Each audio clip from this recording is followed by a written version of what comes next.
morning, everybody. My name is Julian Hoaz, and this is Morning Chat, Good News in Politics. I hope you've all had a good weekend. I hope you're feeling refreshed and ready to work from the place you were in all weekend anyway. If anybody doesn't know, Good News Politics is all about answering your questions about politics, helping you guys to understand what's going on in the world, giving you guys the information you guys want to have, and helping to explain why things are the way they are. Now, the weather today, 11 degrees in Amsterdam, 11 degrees in Brussels, 15 in Paris, 12 in London, 14 in Bucharest, and 19 in Madrid. And there is plenty of good news to go around. Corona deaths are far below what they were even a week ago, let alone 2 or 3, with 135 people passing away in the last 24 hours, 174 people in Italy, 164 in Spain, and 315 in the UK. This is good because before everybody was panicking and everybody was really scared that we wouldn't be able to get this down with the way people were behaving. We wouldn't be able to really make things work better in terms of reducing the curve, reducing deaths in any country with how bad things were getting, but we've shown that people can, and I'm going to cover 2 topics related to this on this episode. So, 3 questions mostly. So these questions are, let me just get them up. So why did France change the quarantine rules last night regarding people, particularly French and Europeans, going into France? Is there a date specified for EU travellers going into France, so people who are thinking about their holidays? And has Sweden done a good job in dealing with the coronavirus? Now, first of all, let's start with why did France change the quarantine rules last night? So this is really interesting, actually, because it's not only a slight issue with the way the government chose to communicate on this issue. It is also a problem of how exactly people are reading the documents and listening to the statement itself. And this speaks to how complicated French is. Let's just be 100% honest. It was mostly about how complicated French can be for a foreigner to understand and how difficult it can be to really pick up on this kind of language behind it. But French Minister of Solidarity and Health, Olivier Véran, made a statement about the imposition of a 14-day quarantine on all travellers entering France a few days ago. Now, this was mostly part of the reducing of lockdown measures and allowing people to travel back to France, particularly French people like myself who live abroad, as well as people who got stuck abroad and couldn't actually make it back due to border closures. For example, my colleagues and friends in Belgium, in Italy or in other places. And this was meant to keep the French state safe and prevent any outward infections overall. A lot of outlets weren't exactly sure or clear in general about whether this was the case for those within the EU travelling in or just exclusively for those outside of the EU. However, since then a clarification was put out by the French embassy in the UK, and this was clarifying that this would not affect those travelling from within Schengen or the EU. Now, this is important because of how much and the disproportionate effect it would have had on those who travel across frontiers to work in France, outside of France, in any ways. There's a lot of people who, for example, live in Lille and who travel to work in Brussels or other towns in France, people who live in Alsace, who travel into Germany, people who live in the southeast of France and travel into Italy, and those who travel from the southwest of France into Spain, and vice versa. A lot of frontier workers would have been disproportionately affected. I'm sure a lot of you remember the discussion about this regarding Brexit and how that was going to severely impact frontier workers with UK citizenship only. But so you get a sort of idea of where this is coming from. But the problem is that the issue appears to have entirely been a linguistic one and not necessarily one of the government's decision or the legislation itself. Now, the draft law that was published the other night indicated that a list of circulation zones would be made available to the public by the government in order for people to understand how this works. But due to the phrasing, it wasn't necessarily clear about the fact that it was speaking about a list coming out. It It's a linguistic tick. I'm sure you all have in all of your native languages, there are legal languages that aren't necessarily clear to you at first glance and that you need to ask someone or look it up online to really get the clarification. But this was purely an issue of language, not necessarily communication or the law itself. Now, someone asked me, Julian, do you have any idea if a date for travellers entering from the EU has been specified? It seems vague. It's indicating late July. Thanks for any insight that you have. And now this is an interesting question. This is something a lot of people, including myself, are hoping to get some information on, because if we're just going for a holiday, not necessarily for work, we may not have the freedom to travel into France itself. Now, my understanding of this is that there are several layers, and a few of which have been clarified, but not entirely.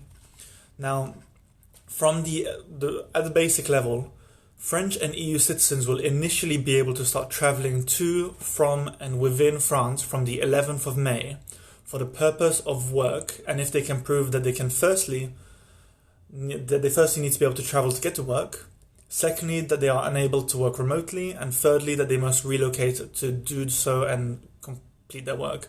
For example, you've got people who can't necessarily work from home. Farmers, manufacturers, people who run businesses. It's not necessarily possible to open a shop from home. You need to travel.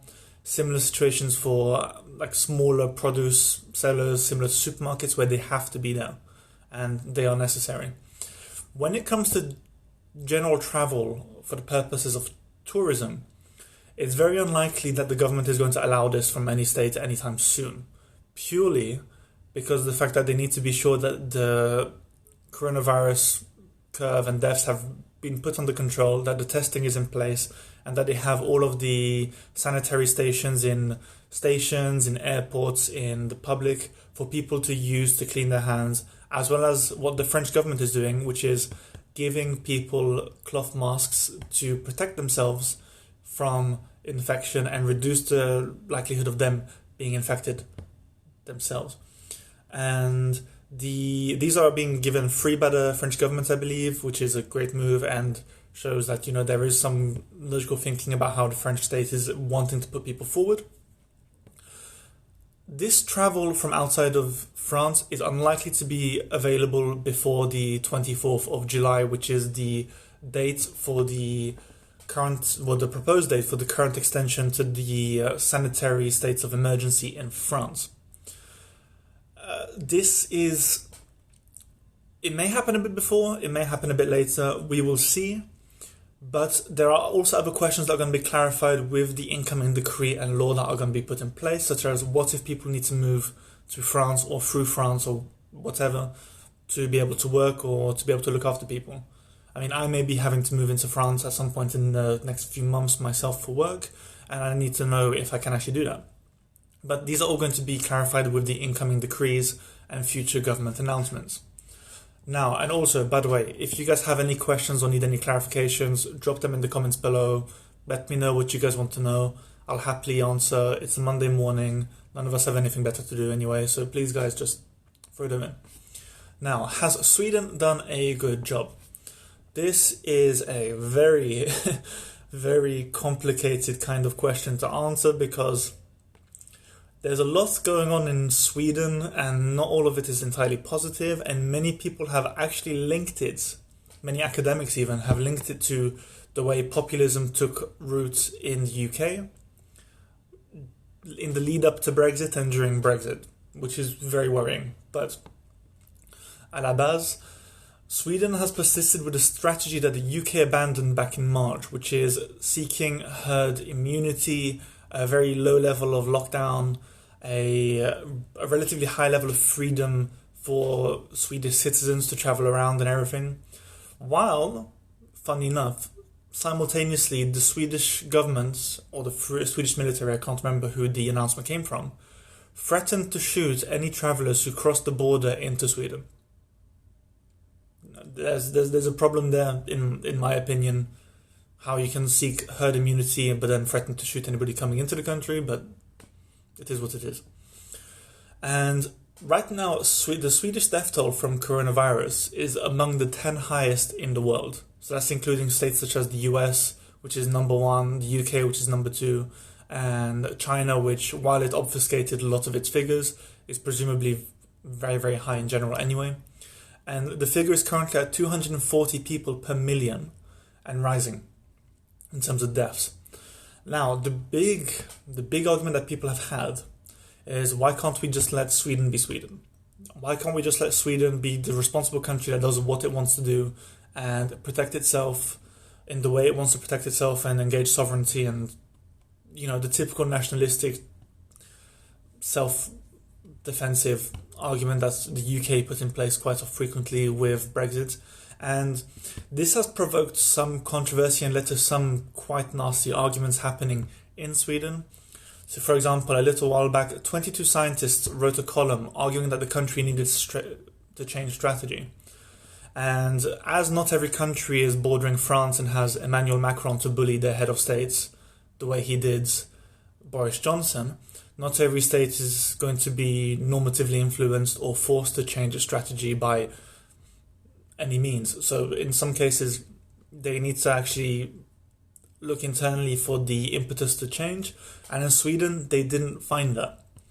Rather than listening to these 22 scientists who are experts in what they do and knew what they were talking about, the argument became about why the scientists were using death figures that made Sweden look worse than the cautious estimates that the Public Health Agency put forward.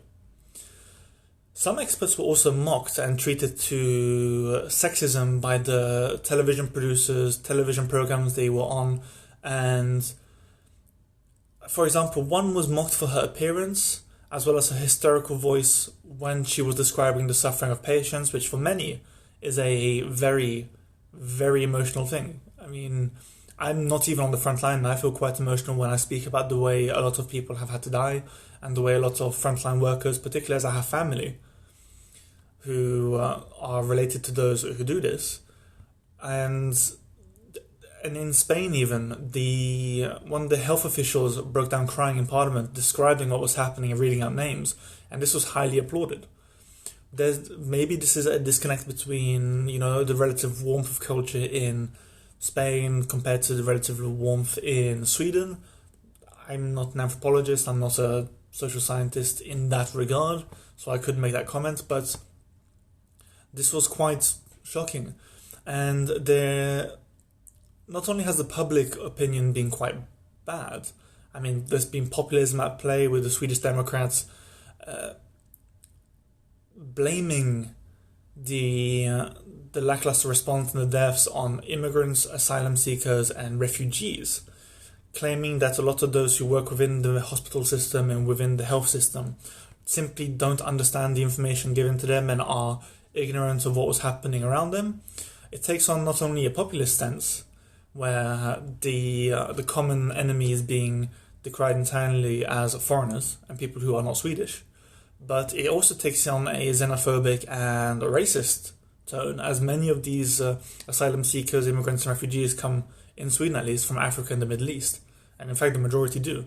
So there is a sense of, what exactly is going on in Sweden? Are you guys really coping with this not only on a governmental level but on a public level? Is the political discourse hampering the ability for Sweden to actually cope with this? And in many ways, I believe it is, because if you look at the fact that Swedish doctors are currently denying respirators to patients over the age of 80, as well as those as young as 60 who have underlying health conditions, basically saying, you're too old, you're not a priority, if you die, you die, we need to focus on people who are more important. We need to ask ourselves, how exactly can a state be seen to be successful in dealing with the COVID-19 crisis at the domestic level if they're having to leave people to die? There is a grave problem there. And I mean, from all the indications that I have, so the public discourse, the ignorance of experts, the way people are being allowed to go without respirators or equipment they need to live, as well as the way that public figures are having to demonize other cultural groups internally to answer the question of why things are going wrong and why things aren't working out, to me, Sweden is not doing a good job. Sweden is, while it's not, I wouldn't say it's failing, as I'm always saying on Twitter and Facebook and on these morning chats, people are too quick to put the blame on governments when this is an impossibly difficult situation, and not everybody was, even highly developed countries such as ours were completely unable to cope with it at first. And even countries such as Italy, which have a high level of medical health provision, were unable to cope with it and had some of the worst cases of deaths and infections across the developed world. We do need to take into account that in some cases there are genuine failures. So Southern Z's really Sweden is being portrayed here as the voice of reason for moderate response. Yes, and a lot of people are saying that. However, when you actually look at the way the medical experts are looking at it and the way in which that their initial efforts seem to have pushed back the infection, and the infection is happening more now, and deaths are increasing now, we have to sort of question, has Sweden really had the more responsible response out of the EU states, for example? Has it had the most moderate and sensible response? I have Swedish friends who have said that they refused to go back because they saw what was happening in the UK, and they saw that while Swedish measures being put in place were looking to be reasonable and looking to be really sensible and everything, that in their opinion and the opinion of their families back in Sweden, that these measures were actually just delaying what was happening. And I've now got Swedish friends of mine who initially returned to go back to Sweden to be safe compared to the Netherlands, which has also gone for a herd immunity type situation. They're now arguing that they wish they'd actually stayed in Amsterdam because of the fact that things in Sweden are going wrong. Same thing for friends of mine who moved back to the UK to be with their friends and family there because they thought it was safer for them there. They are now saying they'd wish they'd actually stayed in Amsterdam because it's actually safer and more sensible to be here. And I mean, for me at least, I couldn't go back to the UK to be with my family or go to France to be with any family there either, primarily because I had to go into quarantine coming back from Iași in Romania, but also because I thought that there was more risk being in transit than just staying put and dealing with it here, basically. But to put a hat on the whole thing, I don't think that Sweden has really put together a solid response. Its initial response seemed to have been smart and sort of work to sort of deal with it in the short term and sort of push it back. But I think that what it's done is actually delay everything. It's delayed everything. Things are getting worse now. Like I said, its death toll is currently in the 10th highest countries in the world at 240 people per million and rising. It's possibly going to rise above France. Okay, and I'll get back to that in a second. Actually, it may rise above places like France, which were hit quite heavily, but I don't think it's going to get as bad as Italy, the UK, and the USA in terms of what I've seen, because it would just be bad. Now, transparency in global cooperation really appears to be to be sick at the moment. Okay, yes. So in that aspect, there are some big issues regarding the global response to these things. However, recently European leaders have gotten together to sort of try and push this forward again. So I don't know if anybody who follows me here on Twitter saw that I retweeted or tweeted out the communique coming out of the Elysee Palace. So Emmanuel Macron, the French President, Conte, the Italian Prime Minister, Ursula von der Leyen, the Commission President, Charles Michel, the President of the Council, as well as the Danish Prime Minister, or Norwegian Prime Minister, sorry, whose name escapes me right now because your language is very complicated. They put out a communique where they're pushing for a global response, and from the G20, particularly a high level of funding that would allow a truly global response for the development of vaccines, the development of health health procurement at a global level, the development of strategies to combat this across borders, and the ability for all of these states to come together and work together, particularly at G20 level, because as many people know right now, we're seeing the blame game being played between China and the US. We have Matt Pompeo just making up absolute nonsense and just discrediting himself entirely by claiming that the COVID-19 virus was developed in a lab in Wuhan, despite the fact that the WHO and all indicators are showing that it was genuinely just a coronavirus that came out of someone eating animal produce that wasn't safe. And this may work. This may work. You need to see the discussions happening at the G20 level. I know that many experts, such as Ian Bremmer, prefer to view the world in terms of G0, which is just that there is no global leader, there is nothing going on, and nobody's really taking the things at hand. And the issue I can see with this is that while this is a commendable view, many people are saying that it's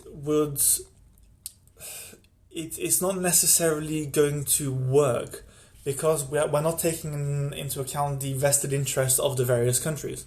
So, for example, one of the goals of this initiative, which is going to take the support of the WHO and also has the support of health organizations, NGOs, international groups, and medical experts at a European level, the issue is that it wants to develop a vaccine and treatments that would be available globally as a global public good and that would be available cheaply across the board. This isn't necessarily possible, primarily because of the fact that many countries don't have the medical system in place to enable what am I talking about? They don't have the capacity to actually allow vaccines and medical treatments to go cheaply. I'm primarily looking at the US, where you can guarantee that the minute that any vaccine is being put in place, you're going to see this being marketed at maybe $300 a shot, maybe $400 a shot. If it's a single vaccine that treats the whole thing, the price can go as high as maybe 1,000, 2,000, 3,000 a treatment, probably higher, because I'm not being an expert in US medical topics. I understand that the pricing out there is wildly out of control, and I come from countries that have more socialist medical provision and treatment, such as the UK, where the NHS covers most of the cost, just taking it out of your paycheck, or France, where you pay a small amounts, but you broadly are covered by health insurance and these type of issues. And the issue is that a lot of these issues aren't answered yet. China may not want to cooperate with the US with the way it's behaving, and it's putting a lot of pressure on the EU in order to shift the blame and protect itself, and it's also defending itself from blame. A few more questions below once I figure out how to get these up. Globalization is out of favor, it's seen as weak, but there's no way to straighten it without external influence, and the vaccine is going to become a weapon. Now, I don't think the vaccine is going to become a weapon. I think it will become a geopolitical tool. You'll see countries like the US will be using this to exert influence on other countries. Same with China. China will do the same thing. The EU is less likely to do so. I would be quite surprised if the EU decided to use it as a normative tool or a tool to sort of bully other states into doing what they want. The EU would more than likely be including this within its global response. I disagree with that on a fundamental level. They're not necessarily weapons, as weapons connote violence, and geopolitical tools aren't necessarily always engaging in the act of violence on other states or individuals. That's something I can cover in another topic entirely. I would be happy to talk about the difference between levels of violence, geopolitical tools, and weaponry in a political sense. If you want me to cover that, just drop that below. I'm happy to. We're starting to near 30 minutes. I'm going to start wrapping up soon. But let me just get back to the other point. Globalization is out of favor. It's seen as weak, but there is no way to straighten it without external influence. So I don't see how you can have an external influence in globalization, because globalization is the act of the globalizing of politics, and that would connote the inclusion of every global political actor in this act of globalization. Globalization is coming out of favor. However, that we are starting to see a move against this, or we were before the COVID-19 pandemic kicked off. Is not, please don't apologize at all. Really, I'm happy to answer your questions. I really enjoy this kind of format. That's why I do it on Periscope and then upload this to YouTube and Spotify after. If you have more questions, find me on Twitter and message me on there. You can DM me there as well. You can find me on Facebook. You can find me on YouTube. Put your comments wherever. I will answer any questions you have. That's what this is for. I'm here doing what I think is a public service. Don't apologize. But globalization was falling out of favor, and there was a big fear regarding globalization back in 2016 when we had Brexit and Trump. But it's starting to come back into effect, as we're seeing that globalization is useful when it comes to dealing with crises like the one we're living through now. The way that states are cooperating, the way that while the political arguments are happening, while cooperation is happening in a globalized sense between medical experts from Washington to Wuhan, via the EU, via Africa, it's showing that it's important. We saw that the election of Emmanuel Macron was a sort of a vote in favor of globalization. We could argue even that the European Parliament elections could have been seen as an argument against the deglobalization of global affairs, and a support of it, as the populist and anti-globalists didn't do as well as they thought. And in fact, in states such as France, La République En Marche, the mostly globalist pro-EU group, came out of nowhere and equalized the votes of the Front National, or the seats even. It was slightly below the final vote tally in terms of like 1 or 2%, but overall populism seems to have hit a wall and is showing its weakness in comparison to globalized responses to crises like this. However, guys, I am going to cut this off now because we are hitting 30 minutes. I want to say thank you to everybody for tuning in, especially to those who gave questions. Really, don't apologize for giving questions. That's why I'm using Periscope. You can put in comments. I can respond in real time. I can answer your questions, and I can clarify the issues or the problems that you have with certain topics or certain answers that I'm given. Really, I am more than happy to give you any answers to your questions. I'm happy to clarify any topics you have. That is what this is for. That's why this is also on YouTube, on Spotify, on Apple Podcast, just about any platform you can think of now, really. So please send in your question. You can find my email on my Twitter page, so you can send them in there. You can message me on Twitter, on Facebook, whatever. Get in touch, let me know what you want to know. The next episode, I'm going to have a look through some of the comments here, and I'm going to try and sort of build a topic that may be a little more helpful. I am tempted to go for the globalization topic this time, because I think that's quite interesting, and people don't necessarily have the understanding that I believe they should, regarding what's geopolitics, what is considered weaponry, what is considered a style of violence in the political sense. Talking about structural violence of governments on their individuals, the violence of economic systems. Maybe go through some of those theories so that people get those answers. Or if people think that it's easier to just record a bunch of tutorials on YouTube explaining these various topics like normative power, political violence, globalization, I am more than happy to do that. I mean, I'm currently preparing a video for Europe Day, which is just on the horizon, just to give people a bit of feedback on what that is, why we Federalists celebrate this, and why I believe Europe is the future, that kind of thing. But after that, I would be happy to start recording tutorials. But in the meantime, guys, thank you so much for tuning in. Please share this with all of your friends and family who may have questions, who you want to know more about politics, who you think would benefit from this kind of format in these videos. And guys, honestly, look after yourselves. We're living through tough times. These are difficult times. Please, if people need someone to vent to or talk to about their problems, my DMs are open. I'm open to give support to people who need it, really. I know how tough it is, so please just get in touch. Enjoy the good weather today. It's looking quite sunny in Amsterdam with some blue skies and a little cloud. So guys, be safe. Thank you for tuning in, and I will see you all on Wednesday. So yeah, take care.